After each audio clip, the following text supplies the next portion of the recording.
but he's still going to be a part of this offense, and I think they're going to get him the football early and often. It's not like the Raiders are any good on pass defense, so I think this is going to be an opportunity for Rice to step right on in there. 7 catches, 85 yards, and 2 touchdowns. You get a new toy, you want to play with it, they're going to play with Rasheed Rice this week. Yeah, this is bold, Pete, because he's missed 6 weeks of football. And to your point, we don't know what type of in-game shape he's in, right? Will he be on the pitch count? That is the question mark. I mean, was on a tear the first couple of weeks of the season last year before he got hurt. They're definitely going to want to use his skill set more specifically in the middle of the field. Patrick Mahomes, to your point on our show yesterday, he's that guy he was 2 years ago. They're going to try to feed him early and often. The only thing is, win-wise, will he be able to stay and have his regular, amount of snaps that he's accustomed to because he's missed 6 weeks of football? Okay, fair. They're not good predictions. They're bold predictions. I see that. All right, Lige, let's go with you. Battle of the 2 of the top teams in the AFC. We have Colts at Chargers Sunday afternoon. You're looking at Indiana Jones. What is it called, like, in the movies, Indiana Jones? Is it like a mission? Is it like, what does he go on? An adventure? Conquest, maybe. Conquest? I've never seen it, so Of course you have it. It's fine. In the AFC West, we got 2 teams coming off of wins, squaring off at 1 o'clock on CBS. Raiders and Kansas City, they're 3rd and 4th in the division currently, but the Chiefs, fresh off that Sunday Night Football win over the Lions, feeling good, looking to carry that momentum. Looking forward to this game. Always a fun rivalry when the Chiefs and Raiders square off. And in the NFL, what does this mean in terms of a rivalry? We know what's at stake in terms of the division and everything, but just kind of rank this for us. Yeah, I don't know if it's a rivalry, but it's a divisional game. So you hate your divisional opponent. Yeah, I was going to say you hate your divisional opponent. So just all of them. These are the games, Emily, you want to win. Because you don't want to have the Chiefs dangle that over your head. And they've been dangling it over their head for a long time. For a long time for the Raiders. So when you play a divisional game, those games just mean a little bit more. Coaches always tell you the easiest way to get to the playoffs is to win your division. So you have to win divisional games to win your division. So when you have a divisional game, these are the matchups. Again, there's a little more hatred to it. I'm not sure if this is a rival game. I feel like the Chargers maybe and the Chiefs and the Broncos. Chiefs a little bit more rival than this game specifically. Mike, what do you think about this? Yeah, I do think that the Raiders, this season did not go as planned. They thought that they were going to head into that. They were all of a sudden a team that could compete. But I think you're just seeing the fact that this roster is a few years away. This ain't quite the year. Raiders fans, unfortunately, this rivalry that really hasn't been a rivalry in the Patrick Mahomes era, I still don't think it ain't going to be a rivalry this year. I did my best to sell it, Jacqueline. I'm trying. I mean, it's a divisional game. Yeah, these teams don't like each other, so that's why you tune in. Maybe in a couple of years. They're a couple of years away from it being an official rivalry once again. There are other storylines in this one. Right. Yeah. So we kind of already touched on it with Rasheed Rice, right? Because he's coming back off of that 6-game suspension here. And you kind of touched on it, Emily. There's momentum there with the Chiefs, which is a very dangerous thing when Patrick Mahomes is your quarterback. They're sitting at 3-3, coming off of that really good win against Detroit. So, Mike, how much of a boost is this going to be for this offense, especially considering what we saw in that game against Detroit? I think it's going to be huge. They've really been using Juju Smith-Schuster in that kind of role, and he is way less dynamic in terms of what he can do after the catch and just separating on his own. Because really, with what Xavier Worthy and Tyquan Thornton and Hollywood Brown have on the outside, there's so much space over the middle of the football field. And that's why, Juju's been kind of productive in that role. But if you have Rasheed Rice with that kind of space, healthy now back, the guy we saw last year at the beginning of the season, he is going to feast on this Raiders team and just everyone they play truly, because he is that level of wide receiver, and hopefully he's fully back healthy. I do think it's going to be a massive upgrade for the Chiefs team. Without a doubt, Mike, and I love that you brought up the middle of the field because of the speed they have on the outside with Tyquan Thornton and also Xavier Worthy. It does open up the middle of the field. This won't only open it up for Rasheed Rice, but it's going to open it up for Travis Kelce as well. Having those two guys together, making them interchangeable in the slot, I think that is something they've missed from a dynamic standpoint when you talk about a guy like Rasheed Rice. Now, the biggest question is, he's been away from football for 6 weeks. Like, how long is the acclimation period? Two, he is that guy that we saw, Mike, in the first 4 weeks that looked like he was a true wide receiver one. That'll be something I watch. They'll probably have a pitch count on him and won't give him the full gambit this week versus the Raiders. But I'm looking forward to see how he adds his skill set into that Andy Reid offense, because he was playing out of this world the first couple of weeks, and he was on his way to being a Pro Bowl type player before the injury. Yeah, coming off that ACL, how do you think that impacts his return here? I mean, he had a lot of time to rest. He had a lot of time to rest, and he was there throughout, the offseason and training camp as well, and he participated in all the training camps. So from everything I heard, he looked really good. I believe they cleared him like a couple weeks before the season. So this is why I said, this is going to be an acclimation period for him because he hasn't played real football in over a year, right? He got hurt, I believe, week 4 last year, so it's been over a calendar year since he's played real football. That's my only concern, right? Getting that first hit. Also having that confidence in that knee when you go in and out of breaks because, to Mike's point, he is so dynamic. Run after the catch. That's where he can really open up this offense.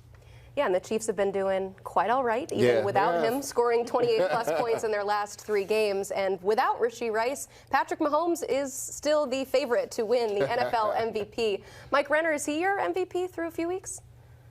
I got to give it to Baker. What Baker's done with the injuries, it's got to be Baker at this point. They're 5-1. Chiefs are only 3-3, but it's like Mahomes is playing his best ball that I've seen in a few years. Yep. I think that has gotten kind of lost in this season is that he is not making mistakes with the football. Sans that one at the goal line that's just lost Devin Lloyd. It happens against the Jags. But he's not making mistakes with the football. He's putting the team on his back more than ever.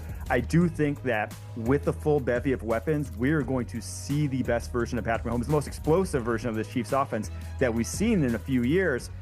But right now, Baker Mayfield is just doing something different week in and week out, what he's doing to lead the Bucs. So Baker's probably my guy right now, but it's hard to bet against Patrick Mahomes at this point if we're talking about season-long awards. Yeah, without a doubt, it's Baker Mayfield because of what he's done. We were talking about this earlier.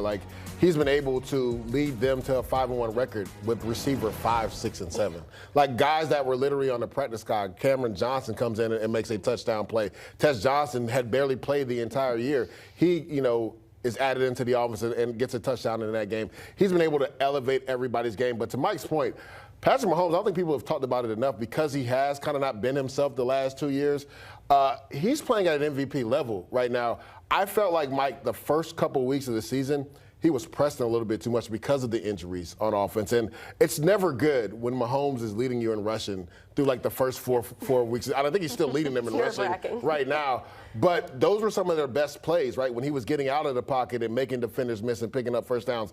What I saw from him versus the Lions was vintage Patrick Mahomes when they were the #1 offense after the year Tyreek Hill left. When he was able to spread the football around. Take what the defense is giving you, right? If they're going to play that too high shell, take the underneath route. He was playing with so much timing and rhythm, and even in the RPO game, he just knew exactly where to go with the football. That was the vintage Mahomes that we have not seen in the last few years. Now, Mike, you mentioned it. The Raiders have been a disappointment, and part of that is the quarterback play. Geno Smith leading the league in interceptions with 10. They had a bounce-back game a little bit. Granted, it was the Titans, so we have to consider the... Quite like playing the Titans to get you feeling right. Yeah, and he still had an interception in that game, Leger. Ball got tipped to the line, so... They're all creating sure. And Michael Mayer had glowing things to say about his quarterback, which maybe if the fan base isn't feeling that, at least the people in the building are. So that is saying something, but for Geno Smith, you got to clean it up. Literally what it comes down to is him not turning the football over. Geno, I've been on record and said this, nobody makes more perfect passes than Geno. That's the thing. He feels like he can make every perfect pass. And if the quarterback and receiver are not on the same page, those turn into interceptions. And we saw a little bit of that last year with him and DK Metcalf towards the end of the year, and we see it in the beginning of this season. I think part of the issue is they've been hurt at some of their skill positions, right? Michael Mayer was coming back from injury. Brock Bowers is out right now. Trey Tucker seem like the only receiver right now that he's really on the same page with in that offense. And Trey Tucker's had a heck of a start to a season. But to your point, Jacqueline, you cannot turn the football over. Just going back to last night's game, right? Commanders, 3 turnovers. They lost that game because of the turnover battle. So if you're Geno Smith and you want to pull off this upset this week versus the Kansas City Chiefs, they're not going to beat themselves.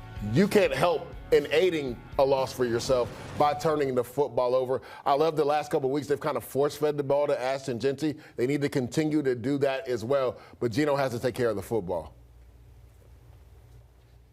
Yeah, I do wonder. Ladies and gentlemen, welcome back to Chiefs Kingdom Report, where every whisper of a trade, every spark of controversy, every surge of momentum is magnified, analyzed, and celebrated.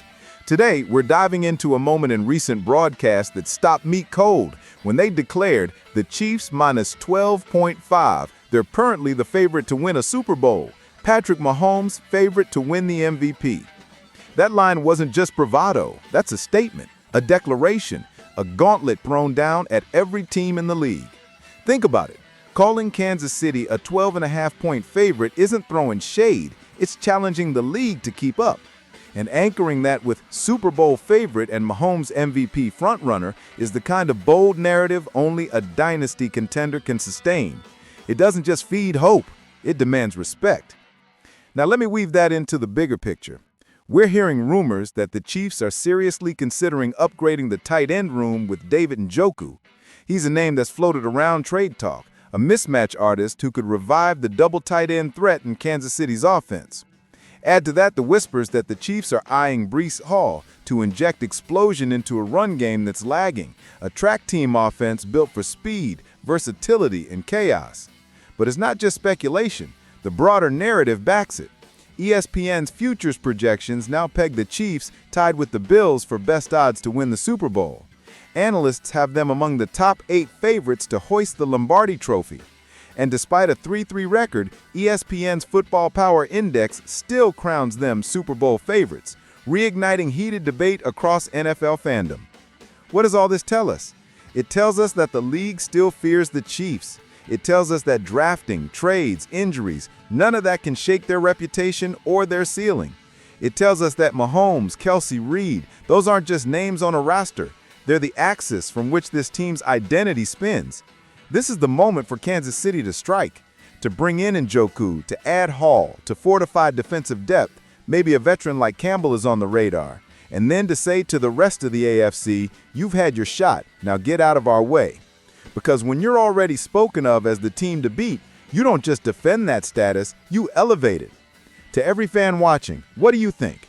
Would Njoku push this offense into a whole new gear? Does adding a back like Hall make the ground game a real threat again? Are you ready to stand by this kingdom as they chase another banner? Drop your thoughts in the comments. Smash that like button if you believe in this dynasty. And if you're not already in the kingdom, hit subscribe because we're just getting started. We rise, we roar, and in 2025, we reign again.